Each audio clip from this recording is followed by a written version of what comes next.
안녕하세요. 장연구소의 장엘리입니다. 함께 또 진행을 도와줄 장유진 캐스터 자리해 주셨습니다. 어서 오세요. 네, 안녕하세요. 캐스터 장유진입니다. 네, 장유진 캐스터. 간밤에 뉴욕 증시도 좋은 흐름 가져갔죠? 네, 맞습니다. 네, 새해 첫날을 맞아서 상승했습니다. 그렇죠.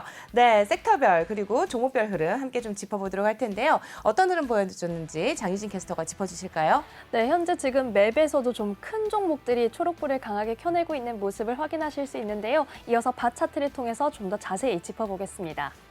네, 현재 지금 최상단에 자리하고 있는 섹터는 에너지입니다. 국제 유가가 연말에 계속해서 랠리를 이어가다가 마지막 거래일에 잠시 조금 주춤하는 모습을 보였는데요. 하지만 간밤에는 다시 한번 반등하면서 에너지 섹터가 활력을 얻었습니다. 이어서 테슬라의 강세에 힘입어서 소비순환제도 평균 2.26% 넘는 상승 흐름을 기록했습니다. 하지만 현재 지금 하단에 자리하고 있는 섹터는 기초 소재와 유틸리티, 지난주에는 조금 강한 그런 모습을 보였는데요. 그런 경기 방어주가 오히려 조금은 약한 모습을 보여주기도 했습니다. 여기에 11개 섹터 중에서는 총 6개의 섹터가 상승 마감했고 5개는 하락 마감했습니다. 네, 이렇게 해서 또 어제 또 섹터별 흐름을 좀 확인을 해보고 오셨습니다. 간밤에 국제 유가 또 큰 폭으로 상승하면서 에너지 관련주들도 좋은 흐름을 가져갔지만 국채 금리가 큰 폭으로 상승하면서 1.6%대 상승을 했죠. 그러면서 은행주들도 좋은 흐름을 가져갔습니다. 하지만 간밤에 뉴욕 증시 가장 큰 두 개의 주인공이라고 할 수 있는 건 바로 애플과 시총 3조 달러를 돌파한 애플과 바로 테슬라일 텐데요. 애플부터 함께 짚어주실까요? 네, 저희가 장연구소에서 애플이 182.8899 이렇게를 돌파하게 되면은 시총 3조 네. 달러를 돌파하게 된다라고 소식을 전해드린 바가 있는데 실제로 장중에 돌파를 하고 나서 잠시 조금 상승폭을 줄여내며 2.5% 상승폭을 켜내며 거래 마쳤습니다. 여기에 지금 애플의 역사를 조금 되짚어 보시면요. 2018년에 1조 달러를 돌파했고 그리고 2020년에 시총 2조 달러를 돌파하면서 지금 2년마다 새롭게 역사를 쓰고 있는 셈이 됐는데요. 아무래도 연휴 기간 에어팟의 판매가 증가했다. 앞서 자세히 짚어주신 소식인데 이런 점도 이런 호실적 기대감에 좀 힘을 입혔고요. 또한 지금 애플 뮤직이나 애플 TV 등 구독 서비스도 굉장히 호조를 보이고 있는 것으로 전해졌습니다. 이에 대해서 지금 모건 스탠리는 애플의 목표 주가를 200달러로 상향하는 소식이 있었는데요. 현재 지금 신제품 출시에 대한 기대감이 아직 주가에 완전히 반영되지 않았다. 그래서 앞으로 상승 여력이 더 남아있다라고 분석을 했습니다. 또한 지금 웨드부시도 올해에도 애플의 강력한 판매가 계속될 것이다 라고 분석했는데요. 웨드부시는 목표 주가를 200달러에서 강세 시나리오의 경우에는 220달러까지도 제시했습니다. 네, 작년이었죠. 12월 달만 하더라도 굉장히 높은 상승률을 기록했던 애플입니다. 아이폰 13이 나왔을 때만 하더라도 좀 좋은 흐름을 가져가지 못했었는데 계속해서 장연구소를 통해서 지켜보신 분들 좋은 흐름 가져가셨을 거라고 믿습니다. 바로 이어서 확인해 볼 종목은요. 테슬라인데요. 간밤에 14% 가까이 상승하는 흐름을 좀 보여줬죠. 네, 테슬라가 지금 정규장 종가로는 1,200달러 턱 밑에서 거래를 마치는 모습 보였는데요. 이어서 CNBC 페이지 통해서 애프터마켓 추이까지 함께 살펴보겠습니다. 네, 현재 지금 시간외 거래에서는 1,200달러 다시 재돌파하는 모습을 보였습니다. 테슬라의 전고점이 1,243달러 선이기 때문에 앞으로 다시 전고점을 돌파할 수 있을지도 귀추가 주목되는데요. 어제 아침에 전해드린 소식대로 4분기에 인도량이 최다치를 기록했다라는 소식이 주가 급등 요인으로 작용했습니다. 이어서 어제 함께 소개해드린 중화권 전기차 기업들도 함께 살펴보겠습니다. 네, 니오의 주가 함께 확인해 보실 텐데요. 어제 10,000달러를 판매했다라는 소식이 굉장히 10,000달러가 아니라 그 10,000대죠. 10,000대를 돌파했다는 소식이 굉장히 좀 의미가 있다라고 말씀을 좀 드렸었는데요. 주가도 굉장히 탄력을 좀 받았죠. 맞습니다. 제가 어제 잠들기 전에 네. 그 어플리케이션 알림을 통해서 니오가 개장 전부터 5% 탄력을 받았다 이런 소식이 좀 전해졌는데요. 그 강세 흐름을 정규장에서 계속해서 이어가는 모습 보였습니다. 여기에 시간외 거래에서도 소폭의 상승 흐름 더하면서 현재 33달러 선을 기록했습니다.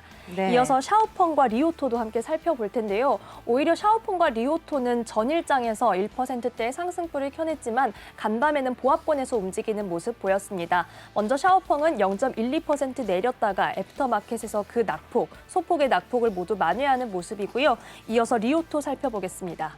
네, 리오토도 0.75% 오르면서 정규장 거래를 마쳤습니다. 네, 샤오폰과 리오토는 조금 다소 아쉬운 흐름을 좀 가져갔습니다. 하지만 지금 간밤에 보셨던 것처럼 니오는 좋은 흐름 가져갔다는 점 함께 확인을 해보셨고요. 바로 이어서 우리 국제유가 큰 폭으로 상승하면서 78달러대 또 76달러대 선에서 거래를 마쳤는데 우리 에너지 관련주들 함께 확인을 해보겠습니다. 네, 현재 지금 엑슨모빌과 쉐브론을 필두로 전반적으로 초록불이 강하게 들어와 있는 모습인데요. 원유 수요가 올해 들어서 좀 회복할 것이다, 오히려 증가할 것이다라는 기대감이 좀 반영되면서 국제 유가가 연말에 랠리를 딛고 다시 한번 반등하는 그런 흐름을 보였습니다. UBS에서도 원유 수요에 대한 긍정적인 전망을 내놨고요. 또한 지금 오펙 플러스 회의가 예정되어 있는 상황입니다. 이제 오늘 밤 그리고 내일 이렇게 회의가 진행되는데 기존의 정책, 어떤 증산 규모 등을 고수할 것으로 전망되고 있습니다. 여기 지금 차기 사무총장 당선자는 올해 말까지 수요가 팬데믹 이전 수준 그리고 예년 수준으로 돌아가야 한다라는 입장을 내비치기도 했는데요. 이러한 기대감이 반영되면서 에너지 섹터 오랜만에 함께 탄력받는 흐름을 보였습니다. 네, 이렇게 해서 에너지 섹터 또 함께 확인을 해보셨습니다. 엑슨모빌과 쉐브론을 포함한 또 대장주들을 포함해서 전반적으로 좋은 흐름 가져간 에너지 관련주들 확인해 보셨고요. 바로 이어서 우리 항공주들과 여행주들 확인해 보도록 하겠습니다. 오미크론의 확산에도 불구하고 좋은 흐름 가져갔죠? 네, 맞습니다. 지금 미국에서는 오미크론 신규 확진자 50만 명을 넘어섰다 이런 소식들도 나오고 있는 상황인데요. 하지만 시장에서는 오히려 중증 환자나 사망자는 크게 늘지 않고 있다는 점에 주목하는 분위기였습니다. 더군다나 아무래도 지금 계속해서 약세를 가져갔기 때문에 좀 저가 매수세도 유입되는 그런 흐름을 보였는데요. 먼저 항공사주 대표적으로 사우스웨스트 에어라인스 살펴보시면 2.71% 오르면서 44달러 선에 거래를 마쳤습니다. 이어서 델타항공도 만나보겠습니다. 네, 델타항공은 3% 넘게 초록불을 켜냈습니다. 역시 40달러 선에 거래를 마쳤습니다. 전반적으로 항공사주는 2%에서 3% 내외 강세 흐름을 기록했습니다. 네. 이어서 여행사주도 함께 살펴보겠습니다. 네, 여행사주도 살펴보시면요. 전반적으로 더 강한 모습 보여줬는데요. 특히 전일장에서 가장 약했던 카니발과 노르웨이지안 크루즈가 매수세 크게 유입되는 모습 보였습니다. 좀 어떤 운항에 관해서 강경한 입장을 내비쳤던 카니발이 6% 넘게 오르면서 21달러 선에 거래를 마쳤습니다. 이어서 현재 지금 노르웨이지안 크루즈 함께 살펴볼 텐데요. 역시 7% 가까이 매수세 유입되며 22달러 선에 거래를 마쳤습니다. 네, 전반적으로 좀 약세 흐름을 가져갔던 관련주들이 좀 좋은 흐름을 가져가는 흐름 좀 확인을 해보실 수가 있겠습니다. 앞으로도 또 오미크론의 확산세가 이제 두드러지고는 있지만 중증으로 가지는 않는다라는 소식으로 힘입어서 여행주들과 또 크루즈 쪽도 좋은 흐름 가져갔다는 점 다시 한번 확인을 해보셨고요. 바로 이어서 백신 관련주들 확인해 보겠습니다. 네, 화이자는 약세 흐름 가져갔네요. 맞습니다. 지금 화이자가 4% 넘게 내렸고요. 또한 모더나도 7% 넘게 내리는 크게 약세 흐름을 좀 가져갔습니다. 오히려 지금 오미크론 변이 바이러스 확산하고 있음에도 불구하고 대표적인 수혜주들이 크게 지금 매도세가 들어오는 모습을 보였는데요. 다만 화이자는 지금 간밤에 어린이 대상 관련한 새로운 이슈가 나왔던 만큼 앞으로 다시 반등할 수 있을지 지켜봐야겠습니다. 우선 화이자는 4% 넘게 내리며 56달러 선에 거래를 마쳤습니다. 이어서 모더나의 주가도 확인해 보겠습니다. 네, 모더나는 7.45% 내림세를 기록하면서 235달러 선의 거래를 마쳤습니다. 여기 지금 헬스케어 섹터에서 진단키트 관련주도 전반적으로 약한 모습을 보였는데요. 현재 위쪽으로 이동하셔서 서머피셔와 다나어 확인해 보겠습니다. 아무래도 지금 미국에서 어떤 직장이나 학교로의 복귀가 시작되면서 PCR 음성 확인서가 필요하다. 여기에 진단키트가 연말 이 연휴 기간 동안에 굉장히 품귀 현상이 일어나기도 했다라는 소식이 전해졌는데 미국 방역 당국에서는 이런 진단키트로의 확인을 어떤 정식적으로 공식적으로 승인할 수는 없다라고 이런 입장을 내비치면서 진단키트주 오히려 크게 탄력이 떨어지는 모습을 보였습니다. 서머피셔가 3% 넘게 내리며 644달러 선의 거래를 마쳤고요. 이어서 다나허 역시 4%대 빨간불이 들어와 있습니다. 네, 이렇게 해서 헬스케어 관련주들까지 함께 확인을 해보고 오셨습니다. 우리 또 간밤에 국채금리 큰 폭으로 상승하는 흐름을 좀 보여줬는데요. 금융주들도 함께 확인해 보도록 하죠. 비자와 마스터카드, 페이팔 등 전반적으로 좋은 흐름 가져갔네요. 네, 금융주의 초록불을 정말 오랜만에 소개를 해드리는 것 같습니다. 연말까지 해서 12월 들어서도 계속해서 1.4% 선에서 움직이던 미 국채금리가 10년물 국채금리 기준금리가 간밤에는 8% 넘게 오르면서 1.63% 선으로 올라섰는데요. 여기에 지금 관련 종목들 중에서도 긍정적인 투자 의견이 나온 종목도 있어서 확인해 보겠습니다. 먼저 웰스파고를 위주로 주요 은행주들의 주가를 확인해 볼 텐데요. 웰스파고 간밤에 5% 넘게 오르면서 50달러 선에 거래를 마쳤습니다. 바클레이즈는 웰스파고에 대해서 현재 지금 고강도 규제에 적합한 사업 모델로 조정 중이다. 그리고 현재 지금 풍부한 자본 흐름을 가지고 있고 또한 비용 절감이 앞으로 기대된다라고 분석했습니다. 투자 의견은 시장 비중에서 비중 확대로 그리고 목표 주가는 50달러에서 62달러로 상향했다는 소식이 전해졌습니다. 네, 지금 이렇게 해서 웰스파고까지 함께 확인을 좀 해보셨고요. 전반적으로 금리도 좋은 흐름 가져갔다는 점 확인해 보고 오셨습니다. 우리 이어서 또 확인해 볼 종목들 어떤 게 있을까요? 페이팔 함께 봐볼까요? 네, 페이팔과 마스터카드도 오랜만에 함께 초록불 이렇게 켜내고 있는 모습입니다. 여기에 비자도 2% 넘게 올랐고요. 페이팔은 3.37% 오르면서 194달러 선에 거래를 마쳤습니다. 다만 지금 BMO 캐피탈이 페이팔에 대해서 투자 의견은 상향했지만 목표 주가는 내렸는데요. 우선 페이팔에 대해서는 작년에 주가 배수가 크게 축소되면서 앞으로는 오히려 상승 전망이 개선될 것이다 라고 분석했습니다. 아무래도 작년에 조금 지지부진했던 그런 흐름에 대해서 지적을 했는데요. 여기에 목표 주가는 기존에 278달러로 제시를 했었는데 이번에는 224달러로 하향 조정했습니다. 다만 페이팔은 전반적인 금융주 강세 속에서 3%대 상승불을 강하게 켜냈습니다. 네, 페이팔은 다소 아쉬운 목표 주가가 좀 하락하는 흐름을 좀 보여줬습니다. 하지만 여전히 매수 의견은 유지를 한 상태라는 점도 함께 참고하시면 좋을 것 같고요. 바로 이어서 우리 반도체 관련주들도 확인을 해보도록 하겠습니다. 네, 2022년도에도 마찬가지로 반도체 섹터 좋은 흐름 가져갈 거라고 예상을 하고 있는데 특히 애플이 또 좋은 흐름 가져가면서 또 여기에 납품을 하고 있는 퀄컴도 주목을 받고 있습니다. 그 밖에도 다른 반도체 관련주들 확인해 보도록 하죠. 네, 현재 지금 브로드컴을 제외하고는 전반적으로 초록불 들어와 있습니다. 여기에 앞서 짚어주신 퀄컴도 현재 1.83% 오르면서 정규장 종가를 186달러 선에 형성을 했습니다.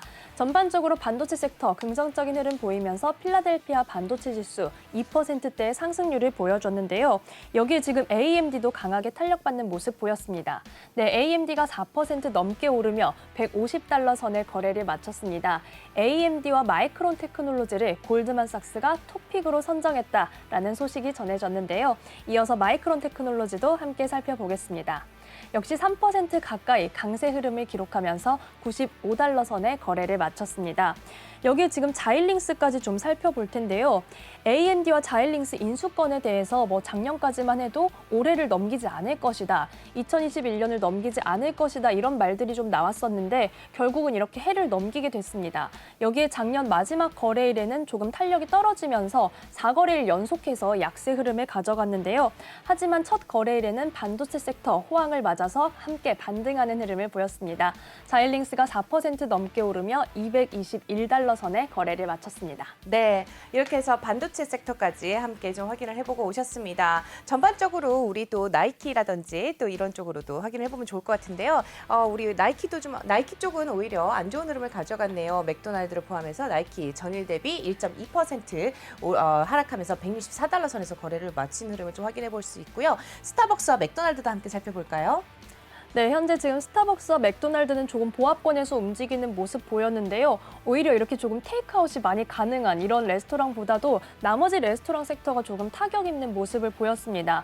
먼저 현재 지금 치폴레 멕시칸 그릴 살펴보시면요. 3%대 빨간불이 강하게 들어와 있는 모습인데요. 1,690달러 선에 거래를 마쳤습니다. 이어서 염브렌즈와 도미노 피자까지도 전반적으로 내림세로 마감했습니다.